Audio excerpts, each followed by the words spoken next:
Shalom a todos. Yo escogí hablar de la mujer llamada Dorcas. La referencia bíblica la encontramos en el libro de Hechos, en el capítulo 9. Son los últimos versículos. Unos datos generales sobre el libro de Hechos de los Apóstoles es que fue escrito por Lucas y son en total 28 capítulos. En todos ellos se habla de las actividades de los talmidín, de los discípulos, para diseminar el mensaje del Mashiach. Fue una transformación natural de ellos al recibir la unción del Ruach para esa labor, y fue con el propósito de darle vida a los huesos secos que se habla en Ezequiel 37. Es decir, llevar el mensaje a las ovejas perdidas de la casa de Israel, esparcidas entre las naciones.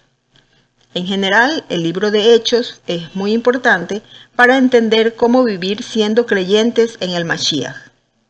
Ahora, con respecto al capítulo 9 específicamente, allí vemos que aparecen tres personajes muy importantes. Primero aparece Shaul.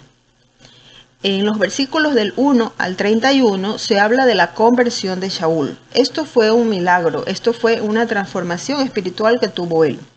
No les voy a contar todo en la conversión de Shaul porque esto ya lo hemos visto. Pero en general sabemos que Shaul fue un fariseo. A los fariseos les gustaba mucho el conocimiento. Shaul era un erudito. Él conocía y guardaba la Torá.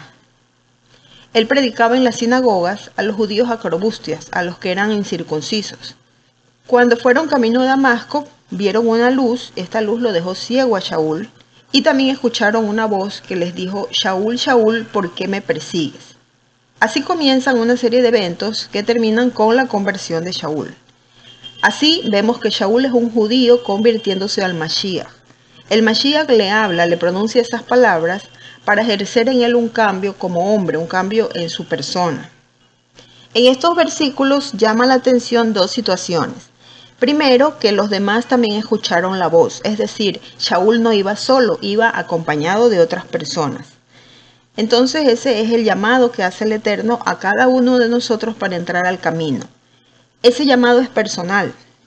Shaul era un erudito, era una persona que tenía muchos conocimientos, pero a él le faltaba ese paso final, que era la conversión. Todos recibimos el llamado para entrar al camino y para volvernos sabios.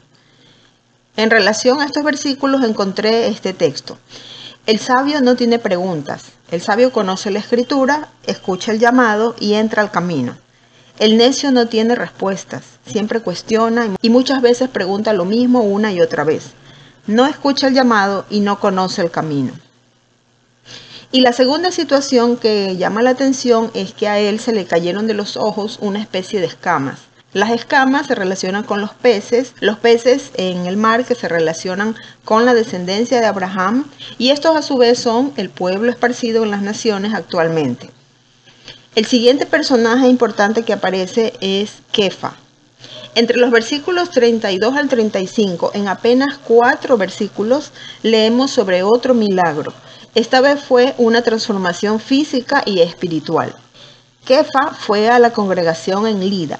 Los discípulos iban a visitar otras congregaciones en otras ciudades y esta vez Kefa fue a la ciudad de Lida. Allí se encontró con Eneas y ocurrió la curación de Eneas. Eneas era un paralítico que había estado postrado muchos años y simplemente Kefa le dice: Eneas, Yeshua te sana, levántate y haz tu cama. Y efectivamente Eneas se puso de pie y comenzó a caminar. Entonces esa fue una transformación física porque él pudo caminar, pero también debió hacer una transformación espiritual. Algo dentro de Eneas debió haber cambiado porque él no solamente que se puso de pie y se fue y muchas gracias, no. Algo dentro de él debió haber cambiado.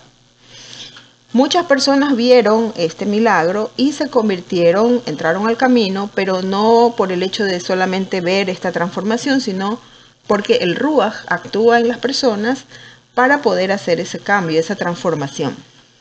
Con este milagro también hay dos situaciones que llaman la atención. Primero, que los talmidín, que los discípulos podían sanar enfermos. Y lo hacían por temor al Eterno. No es un temor de miedo, sino que ellos andaban con la palabra de Elohim. Ellos ya conocían la palabra de Elohim y tenían estas manifestaciones extraordinarias. Y segundo, vemos que Kefa fue por uno, fue por un paralítico. Así como el pastor que deja las 99 ovejas y va por una, asimismo Kefa fue por él. Esto demuestra el interés, el amor que tienen los maestros, los morés, por los miembros de la congregación. Y el tercer personaje importante que vemos en el capítulo 9 es la mujer llamada Dorcas. En los versículos 36 al 43 vemos la historia de esta mujer. Y por supuesto vemos un tercer milagro. El nombre Dorcas es un nombre griego. Es el primer nombre griego femenino que se menciona en el Nuevo Testamento. Este nombre traducido al hebreo se lee Sevilla o Sibia. Y este mismo nombre traducido al arameo se lee Tabita. Este nombre Tabita es el que vemos generalmente en la Biblia. El significado de este nombre es gacela. La gacela es un animalito que para escapar de las fieras, si encuentra por allí algún sitio con agua, se mete en el agua. Otra vez vemos esta relación del agua, de los peces, de los hijos del Eterno esparcidos en las naciones. Ahora sí veamos la historia de esta mujer llamada Tabita. Este texto es tomado de la Biblia de las Américas. Hechos capítulo 9, versículo 36. Había entonces en Jope una discípula llamada Tabita, que traducido al griego es Dorcas. Esta mujer era rica en buenas obras y de caridad que hacía continuamente. Aquí nombran a la ciudad de Jope, que actualmente es la ciudad de Tel Aviv-Yafo. Esta ciudad es un puerto pesquero. Aquí llegaban el cargamento de los peces y de aquí los distribuían a otras ciudades. En esta ciudad Jope también se desarrolló la historia de Jonás. Otra vez vemos el pez relacionado con el pueblo del Eterno. Allí dice es una discípula. Al parecer era una creyente que asistía a sí misma a una congregación con otros hermanos y hermanas. No habla de sus ancestros, ni de sus parientes, ni si tenía familia, no dice nada de ella. Tampoco dice si es originaria de ahí o pudo haber sido alguna inmigrante que llegó y se asentó allí. Solo dice que abundaba en buenas obras, es decir, tenía un corazón generoso. Más adelante vamos a ver que su habilidad era la costura. Ella cosía prendas, cosía ropa y las entregaba a las personas más necesitadas. El hecho de coser un vestido, de dar una limosna, en sí no tiene ningún tipo de mérito delante de Elohim. Él conoce más nuestros corazones antes que nuestros talentos. Versículo 37. Y sucedió que en aquellos días se enfermó y murió, y lavado su cuerpo lo pusieron en un aposento alto. Un día ella muere. No dice de qué murió ni cómo murió, simplemente que falleció y que después lavaron su cuerpo. Le han de haber puesto una mortaja, esa tela con que envuelven a los cadáveres, y lo pusieron en el piso superior de la casa. La casa parece que tenía dos plantas, ¿no? La planta baja, y llevaron su cuerpo a la planta alta. Versículo 38. Como Lida estaba cerca de Jope, los discípulos, al oír que Pedro estaba allí, le enviaron 2 hombres rogándole, no tardes en venir a nosotros. La ciudad de Lida estaba cerca de Jope. Como ya vimos, Lida era la ciudad donde fue Kefa. Y los discípulos, como sabían que él estaba allá, mandaron a 2 hombres a pedirle a Kefa que los acompañe a Jope. Otra vez, Kefa fue por una oveja, fue por Tabita. Versículo 39.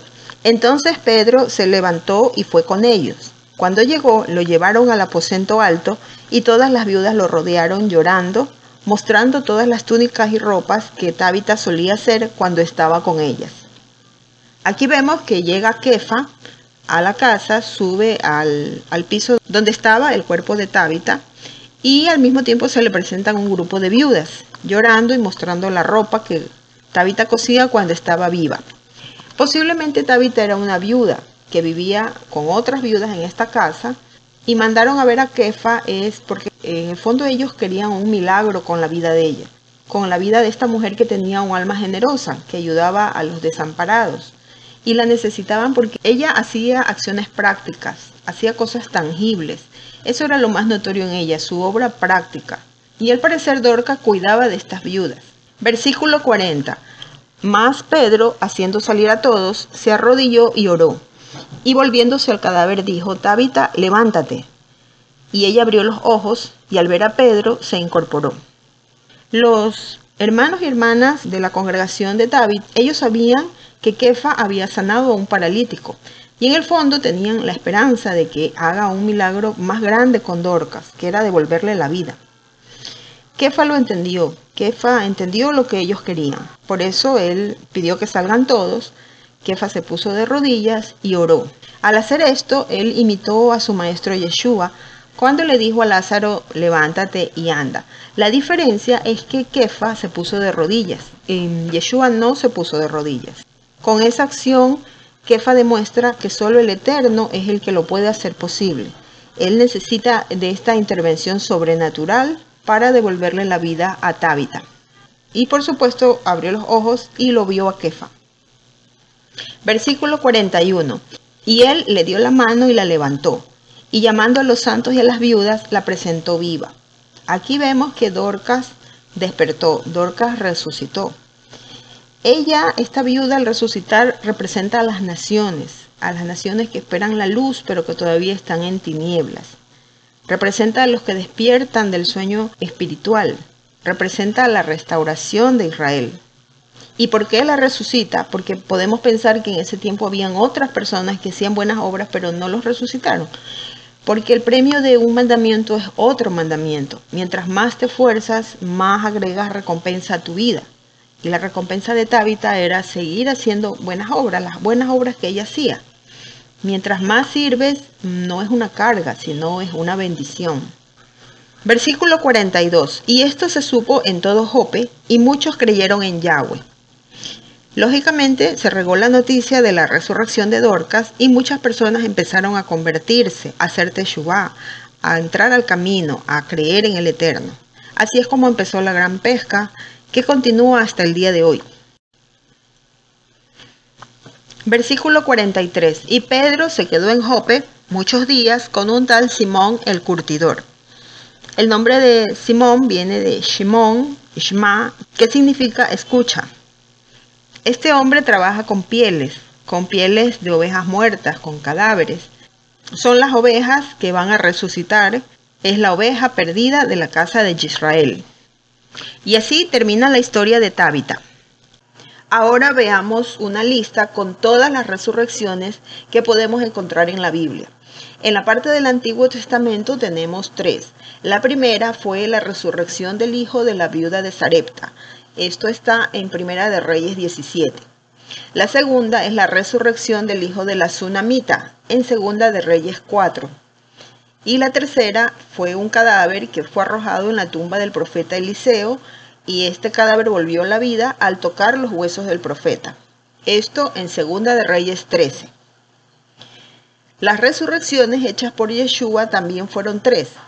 Primero, una niña de 12 años que fue hija de Jairo. Esto en Marcos 5 y también se repite en Lucas 8. La segunda fue la resurrección de su amigo Lázaro, que lo encontramos en Juan 11. Esta resurrección también se encuentra registrada en el libro del Corán. Y la tercera fue el hijo de la viuda de la ciudad de Naín, que lo encontramos en Lucas 7. Y por último, 2 resurrecciones, una hecha por Kefa, la de Dorcas, que está en el libro de Hechos 9, y una hecha por Shaul, la resurrección de Eutico, que la encontramos en el libro de Hechos 20.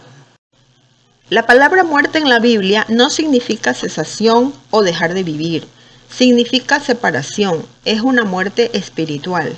Nacemos muertos espiritualmente, separados espiritualmente del Eterno, pero cuando ya recibimos el llamado, ocurre una resurrección en nosotros para entrar al camino.